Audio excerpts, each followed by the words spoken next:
हैं। ये अलमिया है, पाकिस्तान में तकरीबन 80% लोगों को अंग्रेज़ी नहीं आती, फ़ैसले अंग्रेज़ी में होते हैं। तो भाई हम चाहते हैं उर्दू में फ़ैसले हों, सारे फ़ैसले उर्दू, 10 से 15 दिन के अंदर सारे फ़ैसले हो जाने चाहिए।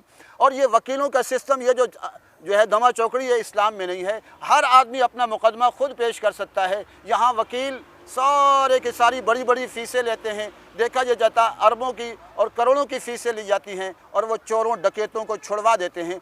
इसलिए हम इस्लामी निज़ाम का जो मुतालबा कर रहे हैं, कौम पर रहम करते हुए, पाकिस्तानी कौम पर, हिंदुस्तानी कौम पर, बांग्लादेश पर और पूरी दुनिया में आज ज़ालिमाना निज़ाम है। अमीर अमीर तर है, गरीब गरीब तर है। हम मोहम्मद अरबी सल्लल्लाहु अलैहि वसल्लम और खुलफाए राशिदीन वाला निज़ाम चाहते हैं। अच्छा सर, सुना है हमने और ख़बर भी पढ़ी है, जबकि कुछ ज़राए भी कहते हैं कि आप इसका बेहतर जवाब दे सकते हैं कि लाल मस्जिद जहाँ पे बनी है ये सरकारी ज़मीन है, किसी की ज़ाती मलकियत नहीं है। मतलब ये ज़मीन ना आपकी मलकियत है और बल्कि सरकारी ज़मीन है। किस कदर इस बात में जो है ये दुरुस्त है? देखिए, लाल मस्जिद का तो मसला है नहीं, तनाज़ा तो जामे हफ्सा का है। लाल मस्जिद तो सरकार है, सरकार भी कहती है कोई बात नहीं। जामे हफ्सा का तनाज़ा, देखिए बात असल से हम शुरू करेंगे, मसले हल होंगे। मसला यह है कि इस्लामी रियासत की ज़िम्मेदारी होती है कि वो मदारिस कायम करे। हमारे यहाँ इस्लामी रियासत 70 साल में कायम नहीं हुई। यहाँ रियासत अंग्रेज़ के ग़ुलामों की और अंग्रेज़ के निज़ाम की चल रही है। आज तक इस्लामाबाद में कोई एक मदरसा रियासत ने 70 साल में बनाया हो या पूरे मुल्क में रियासत ने बनाया हो। ये रियासत की ज़िम्मेदारी होती है वो मदरसा बनाए। और अगर रियासत ये काम नहीं कर सकती तो फिर उलमाए इकराम ने कहा है कि उलमाए इकराम को चाहिए कि ख़ुद मदरसे बनाएं। चूँकि दो किस्म की ज़मीनें होती हैं, एक ज़ाती ज़मीन और एक सरकारी ज़मीन। सरकारी ज़मीन असल में इस सरकार की नहीं है, ऊपर वाले सरकार की है जिसने बनाया है, जिसने आसमान बनाया, ज़मीन बनाई, फ़िज़ाएँ बनाई, कहकशाएँ बनाई, सितारे बनाए, हम सब को बनाया। इन्होंने अपनी जागीर बनाई हुई है। इतने इनके अपने 300 कनाल के घर हैं और कमिश्नरों के एकड़ों पर बड़े बड़े घर हैं और जरदारी और इमरान खान और इन सब के और मुस्लिम लीग वालों के एकड़ों पर घर हैं। और कहते हैं कि जामे हफ्सा को हम तरनौल पर 10 मरले की ज़मीन, ये मजाक नहीं है। और वो भी 13 साल बाद 10 मरले की ज़मीन देंगे।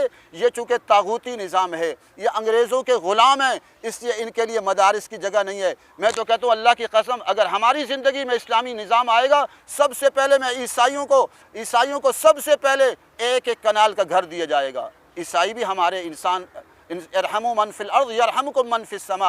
हुज़ूर सल्लल्लाहु अलैहि वसल्लम ने फरमाया, ज़मीन वालों पर रहम करो, आसमान वाला तुम पर रहम करेगा।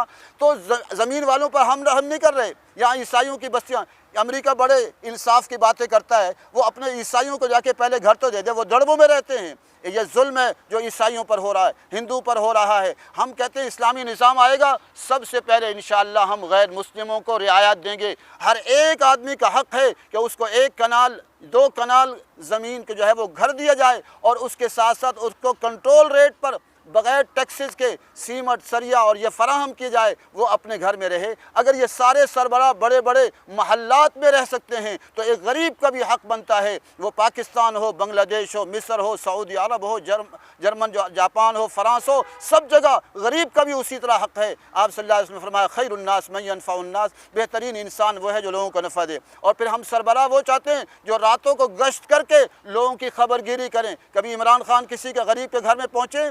हमारा 1.5 साल से मसला चल रहा है, आज तक हमारे पास उनका कोई वज़ीर नहीं आया। जिनका हाल ये है वो वज़ीर यहाँ तक नहीं पहुँच सकता, वो किसी गरीब तक क्या पहुँचेगा। इसलिए हम वो निज़ाम चाहते हैं मोहम्मद अरबी सल्लल्लाहु अलैहि वसल्लम खुलफ़ाए राशिदीन वाला, कि वो रातों को खुद चक्कर लगाते थे। किसी के यहाँ अगर बच्चा पैदा होना है तो हज़रत उमर अपनी बीवी को लाकर उसके घर में ले जाते थे कि बच्चे की विलादत हो जाए। किसी के बच्चे अगर भूख से बिलख रहे हैं, हज़रत उमर रज़ियल्लाहु ताला अन्हु रात को जाते और जाकर उनके लिए अपने कंधे पर सामान रख कर लाते और ख़ुद आग जलाते। अब उनकी दाढ़ी मुबारक से धुआं निकल रहा होता, खादिम कहता मैं ये काम कर दूं, फरमाया नहीं, क़यामत में उमर ने जवाब देना है, और ख़ुद अपने हाथ से काम करते। हम वो निज़ाम चाहते हैं। पाकिस्तान में आज अमीर अमीर तर है, गरीब गरीब तर है। और हमारी बातों से ये ख़ाइफ़ क्यों हैं? लाल मस्जिद की बातों से ख़ाइफ़ क्यों हैं? असल मसला जामे हफ्सा का नहीं है। इनको ये आ रहा है कि अगर वो एक आदमी था, उसकी जो है नाबीना था, बीवी से कहता था मुझ जैसा हसीन दुनिया में कोई नहीं। बीवी समझती थी शायद मेरा जो है शौहर सबसे हसीन है। एक दफ़ा कोई डॉक्टर आए, उन्होंने कहा इसकी आँखों का इलाज मुमकिन है, हम आँखों का इलाज कर देंगे, इसको देखना हो जाएगा। बीवी बदसूरत थी। बीवी ने कहा खुदा का वास्ता है, अगर तुमने इसका इलाज कर दिया मुझे तलाक हो जाएगी। असल मसला क्या है कि असल मसला ये है, वो कहते हैं इस्लामी निज़ाम से ये डरते क्यों हैं। हमने सन 2007 में भी इस्लामी निज़ाम की बात की थी। मेरे वालिद साहब हज़रत मौलाना मोहम्मद अब्दुल्ला गाजी शहीद ने 33 साल लाल मस्जिद में इस्लामी निज़ाम की बात की। उन पर कत्ल के मुकदमे भी बने, उनको एजेंसियों ने अगवा किया, वो कैद खानों में गए, उन पर तकलीफ़ें परेशानियाँ आई, लेकिन वो अपने मसलक पर, हक़ पर डटे रहे। उनके बाद उनको शहीद लाल मस्जिद के अहाते में किया गया। मैं उनका मुकदमा नहीं करना चाहता था, मुझे पता था मुकदमा कुछ भी नहीं होगा, ये सारा ढकोसला है सारा निज़ाम, लेकिन उलमा के कहने पर किया। 22 साल गुजर चुके, आप पारा थाने में मुकदमा मौजूद है, उस पर कोई कार्रवाई नहीं हो रही। ये सारा दजल व फरेब का निज़ाम है। यहाँ सारे का सारा ये मुल्क इस वक्त कोई 20-25 लाख इंसानों के हाथ में यरगमाल बन चुका है, जो जागीरदार हैं, वडेरे हैं, खान हैं, नवाब हैं, टिवाड़े हैं, जनरल हैं, पुलिस अफसरान हैं। उन्होंने यरगमाल बनाया हुआ पाकिस्तान, हिंदुस्तान, पूरी दुनिया को। हम इस्लामी निज़ाम इसलिए चाहते हैं ताकि गरीबों को उनके हुकूक मिलें। ज़ुबानी बात नहीं करते। मेरे वालिद ने 33 साल में कोई ज़ाती मकान नहीं बनाया, ज़ाती गाड़ी नहीं रखी। मेरी उम्र भी 60 साल हो गई है, मैंने न ज़ाती गाड़ी रखी है, न ज़ाती मकान बनाया, जायदाद बनाई है। इन सब की बड़ी बड़ी जायदादें हैं, मेरी कोई जायदाद नहीं। मेरी जायदाद है तो मैंने तलबा और तालिबात अपने लाखों शागिर्द यहाँ और पूरी दुनिया में पैदा किए हैं। ये मेरी जायदाद है, ये मेरा सरमाया है। तो इसलिए हम इस्लामी निज़ाम की बात करते हैं। सर, पाकिस्तानी अखबार है डॉन न्यूज़ के मुताबिक जो है इस्लामाबाद इंतज़ामिया का ये कहना है कि हुकूमत की जानिब से मुकर्रर किए जाने वाले ख़तीब को जो है आपकी जानिब से धमकियाँ दी जा रही है, क्योंकि आप ख़ुद उसकी जगह जो है ख़तीब बनना चाहते हैं। डॉन लीग का मुताबिक ये कहा गया, तो आप क्या देखते हैं कि ये बात किस हद तक ठीक है? देखिए, डॉन लीग को तो इल्म ही नहीं है कि मसला क्या है। यहाँ ख़तीब तो है कोई नहीं। यहाँ जो ख़तीब थे वो यहाँ से चले गए थे। अब इस वक्त हमारा जामे हफ्सा की तरफ से ख़तबा जो मेरे शागिर्द हैं वो यहाँ नमाज़ पढ़ा रहे थे, तो ख़तीब है कोई नहीं। हाँ, अब उसके बाद मैं ख़ुद ख़तीब हूँ। इसलिए ख़तीब हूँ कि मुझे इन्होंने बिला वजह बग़ैर नोटिस दिए हुए निकालने की कोशिश की है। मेरे वालिद साहब रहमतुल्लाह अलैह के साथ भी यही सलूक रखा, वक्फ़े से निकाल देते थे, मुअत्तल कर देते थे, चूँकि इनको हक़ सच पसंद नहीं है और मसला कोई नहीं है। आज अगर मैं इस्लामी निज़ाम की बात बंद कर दूं तो ये मुझे कहेंगे वेलकम, हम आपको वेलकम करते हैं, आइए तशरीफ़ लाइए। असल मसला इस्लामी निज़ाम का है और इस्लामी निज़ाम चूँकि सारे मसाइल का हल है। एक एक शख्स के बारे में आता है, 700 बच्चों की इस्मत दरी करता है एक आमिल, तो भाई कहाँ है कानून? एक एक आदमी 300 अफराद का कातिल है, कहाँ है कानून? अगर पहले मरहले में 3 दिन के अंदर उसको कौम के सामने संसार या 100 कोड़े लगा दी जाएंगे, बच्चियों की इस्मत महफूज हो जाएगी। अगर कातिल यहाँ एक एक केस में एक एक ज़मीन के टुकड़े पर 33 अफराद कत्ल हो जाते हैं, एक एक भैंस पे 100 अफराद कत्ल हो जाते हैं, क्योंकि किसास का कानून नहीं है। इसलिए हम कुरान और सुन्नत का आदलाना परफेक्ट निज़ाम चाहते हैं और अंग्रेज़ के निज़ाम का इस मुल्क नहीं पूरी दुनिया से ख़ात्मा चाहते हैं और अल्लाह की ज़मीन पर अल्लाह के निज़ाम का कानून चाहते हैं, क्योंकि अल्लाह के क़वानीन, अल्लाह की हर चीज़। देखिए, हमारी आँखों का निज़ाम परफेक्ट, ज़ुबान का निज़ाम परफेक्ट मौजिज़ाना, दिल का निज़ाम परफेक्ट मौजिज़ाना, हाथ का निज़ाम परफेक्ट मौजिज़ाना। ये अमेरिका ने बनाया है, ये जर्मन ने बनाया है, ये फ्रांस ने बनाया है, अल्लाह ने बनाया है। तो जिस अल्लाह ने ये सारे जहाँ का निज़ाम, सूरज, चाँद, सितारों, फलों, फूलों, सब्जियों और हमारा और परिंदों का सारा निज़ाम, दिल का निज़ाम, गुर्दों का निज़ाम परफेक्ट लारैब बनाया है, उसका निज़ाम भी परफेक्ट है। कुरान और सुन्ना, हम परफेक्ट और लारैब निज़ाम के लिए मेहनतें कर रहे हैं। ये हमें दूसरे मसाइल में उलझाने की कोशिश करते हैं। सर, शरीयत के नफाज में आपने सऊदी अरब मॉडल से मुतासिर हुए हैं या किसी मुल्क से अगर सऊदी अरब से मुतासिर हुए हैं तो वहाँ तो ख़तीब को पूरी तकरीर लिखी लिखाई हुकूमत की जानिब से दी जाती है और वहाँ मसाजिद में भी हुकूमती मलकियत है, ना कि किसी के नाम पर होती है। ख़तीब का जो तकर्रुर है वो भी हुकूमत की जानिब से किया जाता है। देखिए, सऊदी अरब में भी इस्लामी निज़ाम नहीं है, चंद चीज़ें ज़रूर हैं, लेकिन वहाँ भी एक बादशाही ज़ालिमाना निज़ाम चल रहा है।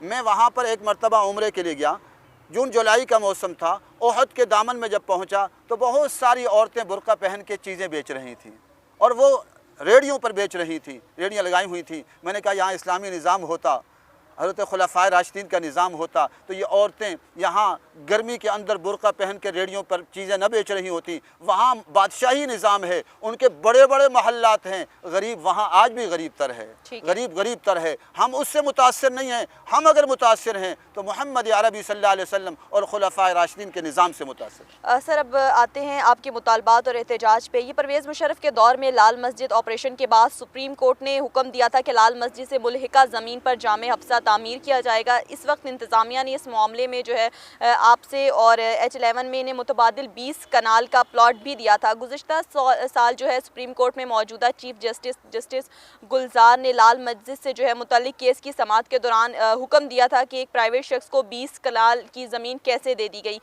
जिस पे इस्लामाबाद इंतज़ामिया ने इस प्लॉट की जो अलाइनमेंट मनसूख भी कर दी थी। सवाल ये है कि सर, ये सुप्रीम कोर्ट का हुक्म है कि 20 कनाल का प्लॉट एक शख्स के नाम पर कैसे मुंतकिल किया जा सकता है? इसके बाद ये प्लॉट अपने नाम पर मुंतकिल करने की बात दोबारा से क्यों की जा रही है? जो उस्ताद पढ़ा रहे हैं ना, उनको क्या उस तरफ चलते हैं। बात यह है कि पहली बात तो यह है कि एक शख्स को मुंतकिल नहीं की गई। जामिया हफ्सा एक इदारा है जहाँ 3,500 बच्चियाँ पढ़ती हैं। मेरी ज़ाती मिल्कियत नहीं की गई। सुप्रीम कोर्ट का जो फ़ैसला आया था यहाँ बनाने के लिए आया था।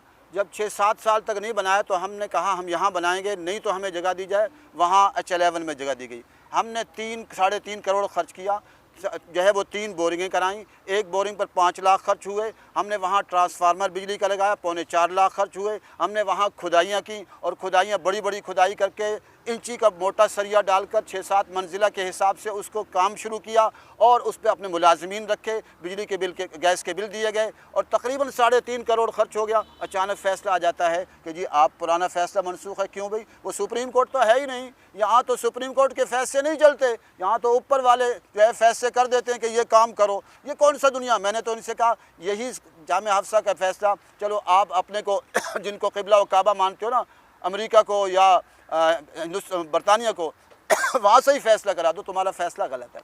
ठीक है। इसलिए जब आप किसी को दीवार से लगाएंगे तो वो आखिर कुछ तो एहतिजाज करेगा। तो हम यहाँ एहतिजाज कर रहे हैं किस्म का और इस्लामी निज़ाम का मुतालबा कर रहे हैं और इसमें सर फहरिस्त इस्लामी निज़ाम का मुतालबा है, फिर कश्मीर का है। अब इमरान खान साहब कहने लगे पाकिस्तान पर मोदी ने हमला किया तो हम मुँह तोड़ जवाब देंगे। भाई यार, वो जो कश्मीर है उसको तो आप पूरी कौम को तो ये बतलाते रहे वो भी पाकिस्तान है, वो भी पाकिस्तान का हिस्सा, तो उस पर हमला कर दिया, उस पर कब्ज़ा कर दिया। वहाँ हज़ारों बहनों की इस्मत दरियाँ हो रही हैं और लाखों नौजवान अगवा हो रहे हैं, आप खामोश हैं। और जैसे अफ़गानिस्तान के अंदर हमला हुआ था तो सबसे पहले पाकिस्तान, अब कश्मीर तो पाकिस्तान था, अब कहते हैं सबसे पहले बकिया पाकिस्तान। इन्होंने लड़ना नहीं है, ये खाने वाले लड़ने वाले नहीं है, ये जान देने वाले मजनू नहीं है, खून देने वाले मजनू नहीं है, ये सारे खाने वाले मजनू हमारे ऊपर मुसल्लत हैं। अल्हम्दुलिल्लाह अल्हम्दुलिल्लाह। हम वो लोग जो है वो सोच रखते हैं कि अल्हम्दुलिल्लाह एक वक्त आएगा कि नौजवान कश्मीर फ़तह नहीं पूरा हिंदुस्तान फ़तह कर लेंगे। मेरी बात इंशाअल्लाह नोट कर लें, और वो वक्त आ रहा है। लेकिन सबसे पहले हम पाकिस्तान में कुरान और सुन्नत का निफाज चाहते हैं ताकि ये जो है मुनाफिक सिफत लोग हैं इनसे नजात मिल जाए। जब इनसे नजात मिल जाएगी फिर आगे जाना बड़ा मसला आसान हो जाएगा। सारा मसला यहीं बिगड़ा हुआ है। 70 साल से जो आता है बड़े सबज़ बाग दिखाता है, सब के असासे बाहर। सुप्रीम कोर्ट के जज हैं असासे बाहर, जर्नल हैं असासे बाहर, और उसके बाद हुक्मरान हैं सबके असासे बाहर। मेरा तो कोई असासा ही नहीं है, मैंने तो कोई एक प्लाट नहीं दिया।